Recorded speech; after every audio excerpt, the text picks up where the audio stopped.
உடன்பிறப்புகளான நீங்க இல்லாம கழகமும் இல்ல, நானும் இல்ல. என்னை தலைவராக உருவாக்குனது நீங்க, என்னை முதலமைச்சராக்கி உயரை தந்தது நீங்களும் மக்களும். உலகத்துல எந்த கட்சிக்கும் இப்படிப்பட்ட உறுதிமிக்க உழைப்பாளர்கள் தொண்டாளர்கள் கிடைச்சிருக்க மாட்டாங்க. இப்படிப்பட்ட தொண்டர்கள் காத்து நிற்கிறதுனாலதான் 75 ஆண்டு காலத்தை கடந்து நூற்றாண்டை நோக்கி அதே வேகத்தோடு நாம் இன்றைக்கு நடைபோட்டுக் கொண்டிருக்கிறோம். சூரியன் நிரந்தரமானது, அதுபோல கழகமும் நிரந்தரமானது.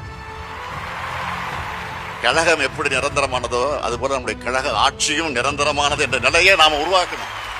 மாநிலத்தினுடைய முதலமைச்சராக நான் இருந்தாலும் எதிர்கட்சியை போல போராடி கொண்டே இருக்க வேண்டியிருக்கிறது. இது தமிழ்நாட்டின் நலனுக்காக நடக்கிற போராட்டம், மாநில உரிமைகளுக்காக நடைபெறக்கூடிய போராட்டம். அரசியல் எதிரிகள் ஒரு பக்கம், கொள்கை எதிரிகள் ஒரு பக்கம், இன எதிரிகள் இன்னொரு பக்கம், துரோகிகள் அடுத்த பக்கம்னு எல்லா பக்கமும் எதிரிகள். இதுக்கிடையில கட்சியும் ஆட்சியும் நடத்துகிற மாபெரும் பொறுப்பு என் தோளிலே சுமத்தப்பட்டிருக்கு.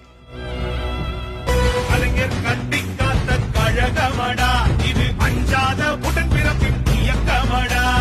தங்க தலைவர் ஸ்டாலின் தலைமையடா.